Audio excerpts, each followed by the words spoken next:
nangyari mga pips? Papakita ko sa inyo kung gaano ka-easy tumalo ng tinatawag yung crowd's favorite. Ganun mag-ender ng galit. Opo, papakitaan lang kita kung paano kumombo. Sunod-sunod na suntok, parang 1994 ulit on yung bilang ko. Kaya, tumbling itong si Yulo. Mukha na bagong MB, kasama si LJMT mo dala sa kuminom ng SMB habang nagpapalakas ng beso sa TOC at wala akong pakialam dito kay TOG. Ikaw yung dudurog sa akin, putang ina. Tayo kaming lahat alilindro at galingan mo magpatika bago ka maglilipan mo.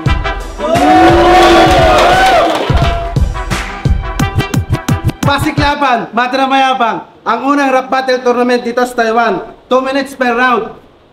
Shoutouts nga pala sa EMC Production, chat para Pinoy Boulevard, Erlen Xiao. Barbecuean sa Kale, kay Ate Memily. Akrite Clothing at Local Hustler. Ang matitira sa ligang to ay makakatanggap ng 8K NT dollar, 15,000 sa peso. At trophy with certificate at iba pa.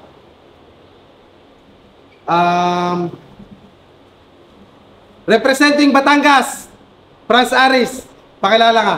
Yo, Franz Aris nga pala ng Batangas. And syempre represent DSP. And shout out sa collab collection kay Sir Eldriel sa tropa ko kay Sherwin. Binangonan represent MC Dudes, kilala ka. Yo, MC Dudes, LA Nusa, binangonan Finance represent. Shoutout nga pala kay Madam Erlyn Xiao para sa aking RJC Clothing. Chad Parak para sa sando ko, para clothing. Kay Jojo ng Akrite at saka mamaya na yung iba. Sir, hindi ko maning, Crown Manila. Unang battle sa araw na to. Nag-usap na silang dalawa. Mauna si Franz Aris. Unang yabang para kay Franz Aris. Yeah. Yo! Kanina pa tong salita ng inaantok. Hayaan mo sa laban natin na to, may tulog ka sa akin. Game!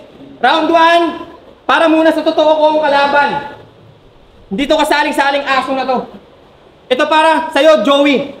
Kahit wala ka dito, Joey, makakatikim ka ng lait. Kasalanan mo lahat to, Joey. Huwag ka nang magtanong kung bakit. Nakakabisit tong ginawa mo, Joey. Talagang ubod ng pangit. Isa kang tinga sa brace, Joey. Kasi panira ka sa bracket. Yo, na-adjust yung kalaban. Bakit sumali pa sa turna? Nag-warm up nung round 1. Nagpainit sa sauna. Nung nalaman mong ako sa quarter, nawalan ka ng dick. Hoy! Lakas pang manlait sa battle. Parehas lang kayo ni Dikoy. Joey, right. Ang pantapat sa mga MCing sa flip-top, Laos. Gurang na walang ranggo. Mayabang at bastos. Tagal mo na nagrarap. Ni isang titulo, wala ka. Kundi ba nag-back out si Dikoy? Sa quarter, wala siya. At literal na wala siya.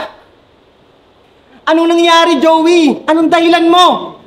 Dahil ba uuwi ka? Sige, Franz, ako na mahina. Uuwi ka! Kasi tignan mo ang ginawa mo. Anong nangyari sa dulo? Sa halip na si MC Dudes, Pookie yung kinakain sa akin na pasubo!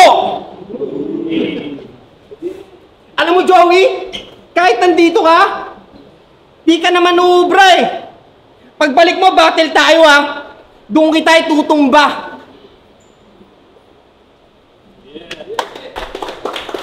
Yo! Tinawag niya akong saling aso, matanda. Tinawag ako nito ni Iho. Sige, explain ko lang ha. Manong, kailangan ko talagang i-train si Takamura at si Ipo. Oo, ako'y medyo inuubo kasi masyadong masama yung panahon. Kailangan ko talaga kayong trainingin kasi kailangan nyo mag-champion! Ang ina, round 1 game! Yeah! Yo! Dinalaw ako ni Boss Chad. Kaya tanong ko anong balita.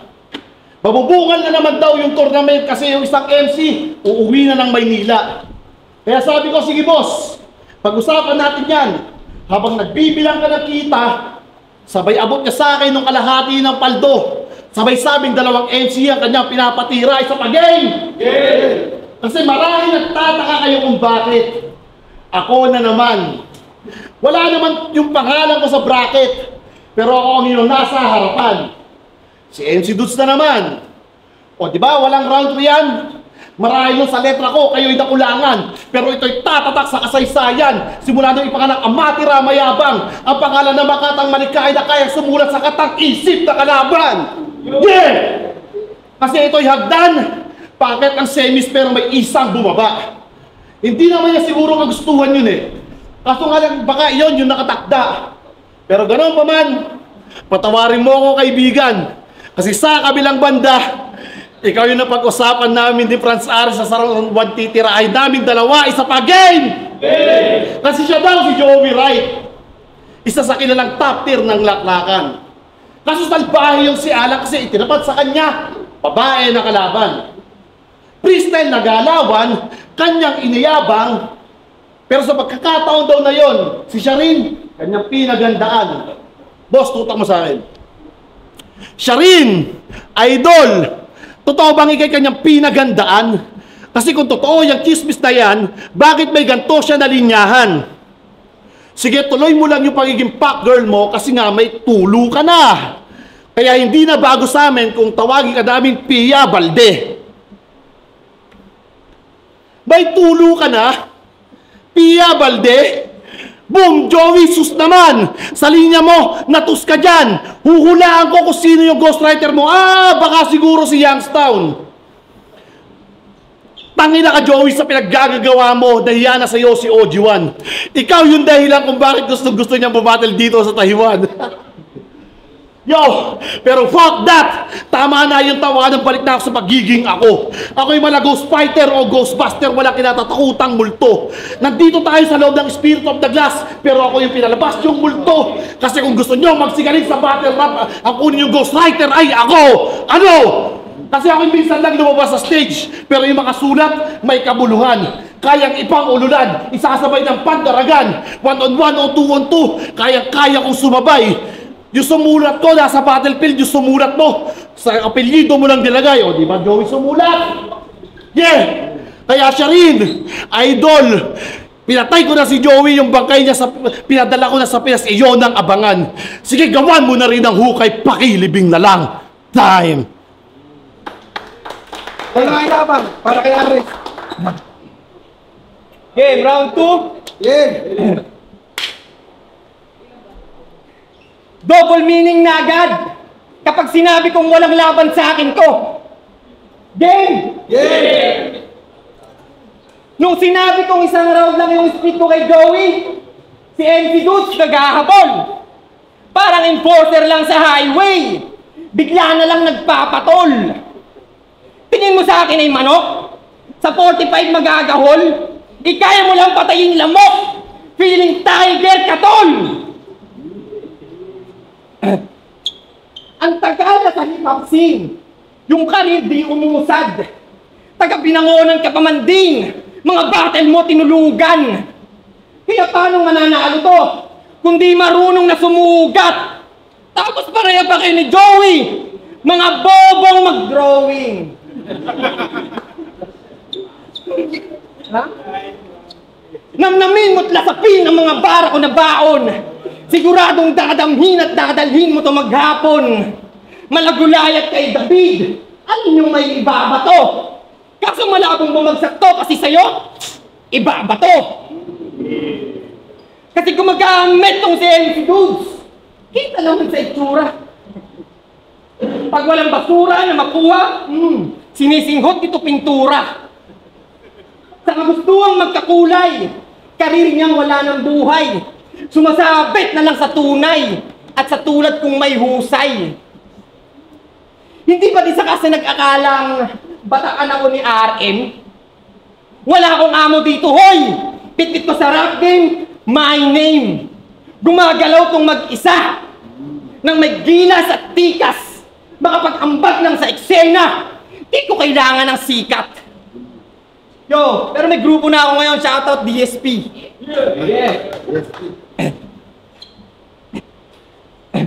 At saka, nag-send to sa GC na nakamaskara. Nax! Feeling dong galo! Eh, tinakpan mo lang naman dun yung pangit na mukha mo. Ano yun? Alter ego? Sige, ngayon ka magbida.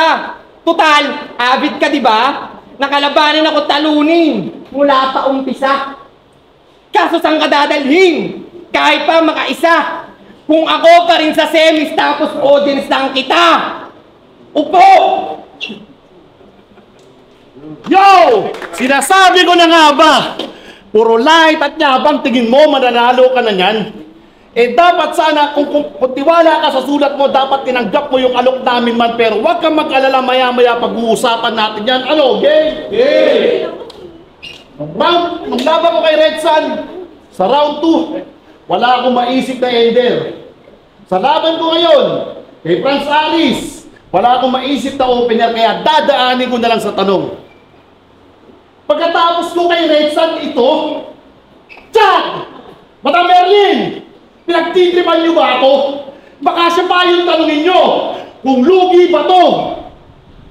Tangina mo, Franz Aris, talagang lugi ako! Dahil sa kabila ng pagtanggal ko sa kumpiyansa doon sa Haring Aswang, tingin mo sa akin ka sasabay, eh yung estilo mong, wala namang laman yung estilo mo at lahat naman sila ay gamay. Tangina ka, Franz Aris, alam ko nagtitipid ka sa buhay. Kasi yung estilo mo ay makaluma, parang gamit na binili mo sa ukay-ukay. Kasi ano bang bago sa estilo niyan? Magmawak ng lines, magre-review ng past battles, manlalait itsura, maghahambog, magkakalkal ng buhay, habang nagbumulti-multihan, sisigaw! Akala niya siya ay bantog. Tapos kayo naman, sisigaw ng woo! Magpapalakpakan! Tapos sa tenga niya ay bumubusog. Tangina mo, Franz Aris, walang panama sa akin yung mga tira mong baldog. At speaking of baldog, kung usapang basketball, ako yung Death 5 ng SMB. Mala June Marco Mambara ako, Paul Basket, meron pang free. Mala Chris Ross kong over, Lasker at Kabagdot kong bumitaw. Mala Spider-Man, Arvid Santos, palpal yung tira mong ampaw, pero ikaw, bangko ka lang. Kumpleto sa uniforme. May headband, may nipad, o kumpleto sa kolorete. Andiyan na siya. Nalapitan na ni Coach. Bubulungan na ito si Putapete. Franz Aris, pasok ka. Kaso lamang na yung kalaban ng 20. Tangina mo, pitong!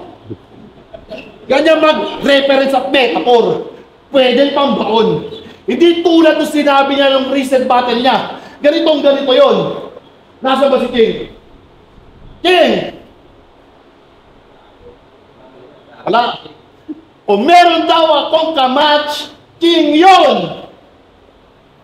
Tangina yung banat mo, pang-ungguya, tapos bigla-bigla ka nagko-call out. Alam mo nung marinig ko yung bilang judges, parang gusto ko na mag-back out, pero sige, pag-usapan natin si King. Diba kaya ka nandito sa Pasig Laban kasi naiingit ka kay King? Kasi kung natatandaan nyo, nung huling durugan uno, yung King, sinubukan ko ng gamot, kaya mas lalong gumaling. Ano? Tangina! Sinubukan ko ng gamot kaya mas lalong gumaling. Tangina neto. Kaya daw sumali ng tournament kasi gustong kasi naiingit to sa bata. Nagbabaka sakali sa Pasig Laban makapangmama. Nagpapakitang gilas, nagpapasiklab. Para lalo dumami yung tagahanga at gustong makuha yung premyo para meron pantustos sa pangpapa. Bata, mama, papa. Hoy gago, yung tatlong yan walang connect. Pwede kang mag-remat sa round 3 mo. O kahit ngayon pwede mo akong i-auto-correct. Kasi hindi ako mahilig bandamay ng pamilya ng iba. Kasi ang gusto ko mangyari, rekta sa kalaban tumbala ng Russian roulette at bago matapos ang round 2 ko. Tangina, pakinggan mo to. Di ba Brown 101 ka, di ba? Di ba Brown 101 ka? Pwes ito'y literal na TBS brother. Nakahilera na sa mga OGs at mga lehitimong hustler. Itong Peg and Brown, dapat ang itakwil ng mga tunay na kayo manggi. Kasi simula nung maging RM Music, yung Brown 101, kanya nang tinanggi. Hindi ako pwede magkamali. sobrang itim na yung budi, ang hilig pa ng magkubli. Kitang-kita sa itsura ng mukha niya, oh, nung marinig na yun, nawala na yung ngiti. Itong round 2 ko'y magsisilbig DA namin, mga TBS. Siguradong ito'y walang daplis. Yung 30-second massacre namin sa Brown, ginawa ko sa yung literal na 2 minutes. Time! Yo! Tinira niya pa yung linya ko kay Ching na kamatching yun. Pero mapapalit na nag-judge siya. Putang ina, ang galing nun. Ano? Tapos titirahin mo ako? Na di ako miyembro ng Brown 101? Oo, umalis talaga ako doon. Kasi hindi naman ako hindi ako pwedeng tumagal sa grupo na wala namang galaw. Anong anuin mo sa akin doon? Ha? Yo, wala kang masyadong mairibat kasi lahat ng pinagsasabi niya, inalis ko, putang ina, walang bigat. Oh. Game round 3? Game! Tagasalo ng Battle MC na walang mapagbungusan ng mga bara na may flow. Talagang G pa rin sa laban. Kahit butas na yung timbangan, nakikisalok, walang yaka. Sayang ba siya akong dadalhin? Nakakawala ka palang gana.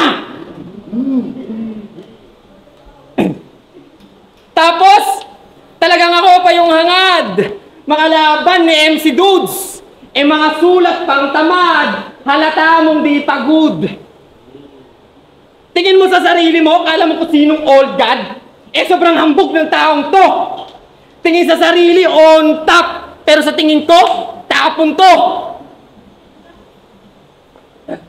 Yo, kasi basurang mga katha. Lalo ng mga kanta. Pinupost pa sa social media, kala mo naman ang gaganda. Huwag kang masanay sa mga papuring, alam mong hindi naman totoo. Magaling ka? Magaling ka? Oo! Sa mata ng mama mo!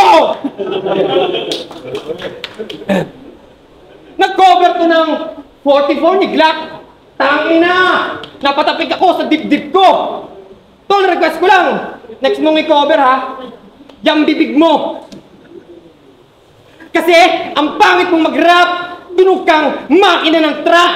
Kung nandun lang ako nung nire-record mo yun, pinaputukan kita ng Glock. Tapos kumalabas yung pato. Kahit yung boses, panghalimaw. Yung tono, madali daw. Yung lyrics, di malinaw. Sabi niya sa kanta niya, oh, araw-araw kang tatawagan, araw-araw kang susulatan. Chat mo na lang. Tanginan to, kausap na may sulat pa. Sabi niya sa asawa niya, oh, Han, kumusta? Narisip mo na yung sulat ko? Sumagot naman yung asawa ng tanga. Oo, Han. Bukas ulit, ha? Kaling, saan mo yung pinadala? Sa JNT. Bali yung nag-deliver. Yung lumilipad na bakal na JMT. Ano, nabutasan ka? Flat? Bars! Utang na, bigat nun! Tangang taong grasa na ito no? Nanlilimos ng atensyon para lang nalabanan ko. Pangit daw usad ng kariton pag yung gulong hindi tatlo. Kasi sabi ko sa pulubing to, isang round ang dapat hoy. Kapag hindi nakikinig, ganito mapapalaboy! Yo! At saka, kung naging judging man tong laban, ikaw pa rin yung X. MC Dudes, doon ka na. Magsusulat pa ako sa semis.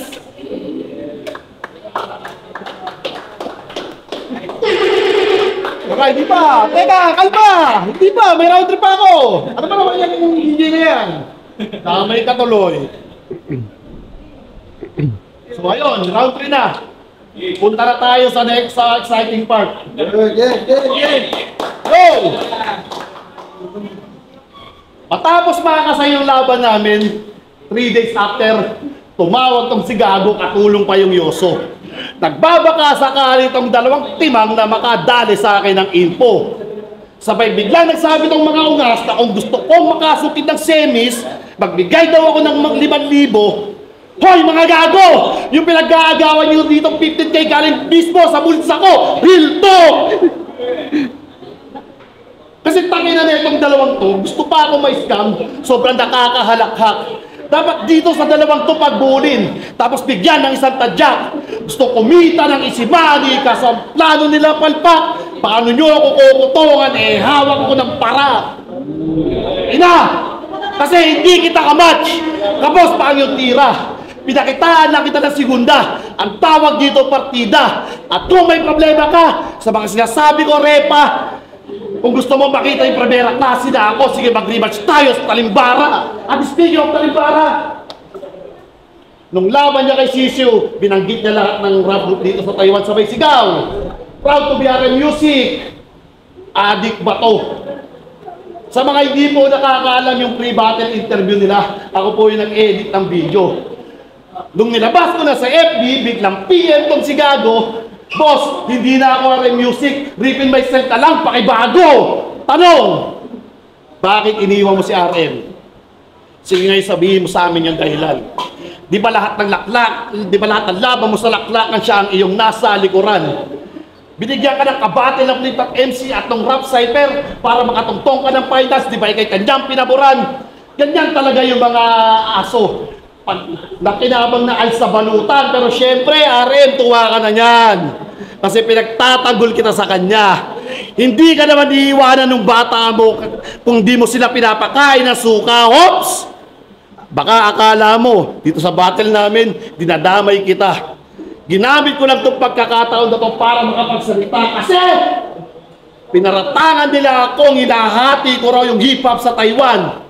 Putang ina naman. Itinataglag namin itong pasiklaban, yung mga bintang nyo, walang katotohanan. Hindi ko kasalanan kung si Chad at si Erlen Xiao, ako yung pinagtiwalaan. Kasi alam na alam nila na yung pasiklaban di ko kayang pabayaan. Ang ina! Kasi prinsipyo yung mga dahilan o sadyang pera-pera. Tangina, wag na tayo magpaka-hipokrito dito kasi yung hip-hop, binigyan tayo ng extra na kita. Tangina, wag nyo sabihin hindi.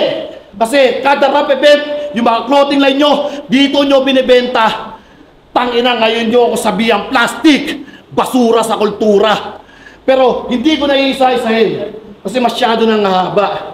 Natutulog mayabang na yata ako eh. Hoy, gago, pwede akong magpakababa. At kung may problema kayo sa mga sinabi ko, pwede nyo akong personalin. Wag na sa chat, wag na sa call. Yung problema nyo sa akin, kayang-kaya kong harapin. Pero ganun pa man, Boss RM, Sir Antipatiko, sa inyo wala akong hate. Kung kinakailangan ko lumapad sa event nyo, bababa ako. Yo, kung kinakailangan kong bumaba sa event nyo, sige ba, lalapag ako kahit medyo palate. Yung lalong pagpapalawak ng hip-hop ng Taiwan, sige, dyan natin i-negotiate, pero tandaan nyo to, kayang-kaya ko pa rin makipag-appearance sa inyo sa kalsada. Sige, mag-set lang kayo ng date. So, paano ba yan? Boss Chad, well done. Mission accomplished. Yung para sa akin ha, tangina, alam na this. Yung may bangko na 700, sige, ihulog mo na agad. Total, mag-birthday naman ako next week. Baka yung tipo pwede padagdag. At last, itong battle ko ngayon, magsisilbing resignation letter.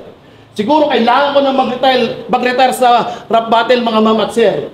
Pero kung bibigyan ako ng laban sa Durugan 2, di mas better.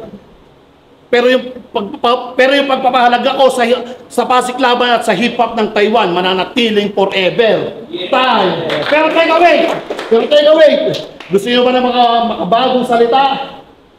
Kita mo naman. Yung lines ko, akin na spoken. Hindi ako nag-joke. Hindi ako nag-freeze, frozen. Kahit i-promo itong battle na to, dito sa kalabang ko, yung panalo, akin na still stolen. Time.